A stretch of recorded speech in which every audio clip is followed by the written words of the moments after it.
श्रीराम समर्थ. 30 मार्च. ज्या घरात शांती त्या घरात भगवंताची वस्ती.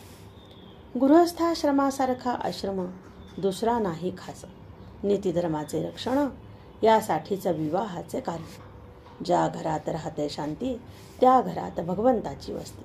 कृतीवर मनुष्याची परीक्षा, जैसी वासावर पदार्थाची परीक्षा. कोणाचा न करावा घात, ऐसे वागावे जगात. आपले आपण करून घ्यावे हित, त्यालाच म्हणतात संभावित. न कधी व्हावे आपण निराश, व्यवहार हात देईल खास. व्यवहारातील करावा प्रयत्न, प्रपंचात न पडू द्यावे न्यून. रोगाची भीती न ठेवावी चित्ती, रोगाला उपचार करावे जरी बहुत, तरी कष्टी न होऊ द्यावे चित्त. आप्त इष्ट सखे सज्जन यांचे राखावे समाधान, परी न व्हावे त्यांचे अधीन.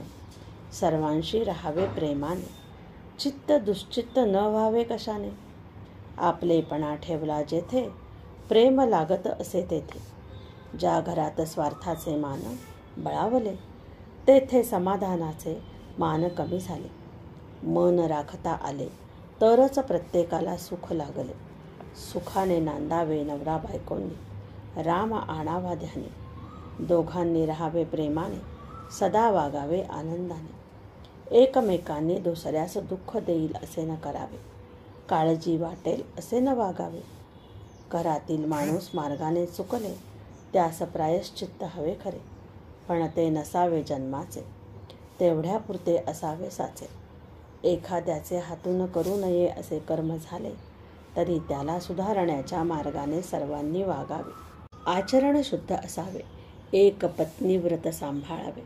प्राण गेला तरी परद्वार करू नये, कोणतेही व्यसन करू नये. नीच संगत धरू नये, भलते काम करू नये. गृहछिद्र कोणा सांगू नये, आपला बोज आपण घालवू नये. विश्वासघात कोणाचा करू नये, परदुःखे हसू नये.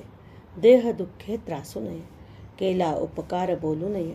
मुलाबाळास सांभाळून राहावे, प्रपंचात कधी उदास न व्हावे. प्रेमाने वागावे सर्वांशी, सुख राहे निस्वार्थापाशी. आई वडिलांची आज्ञा पाळावी, चांगल्याची संगत धरावी. अभ्यासात लक्ष ठेवून राहावे, भगवंताचे नामस्मरण करावे. नामापरते न माना दुजे साधन, जैसे पतिव्रते पती प्रमाण. नामापरते न मानावे सत्य, ज्याने राम होईल अंकित. हेच अनुसंधानाचे बोल, कोणीही न मानावे फोल. आजचे बोधवचन. कोणतेही काम करीत असता राखावी मनाची शांती. जय जय रघुवीर समर्थ. जानकी जीवन स्मरण. जय जय राम. श्रीराम जय राम जय जय राम.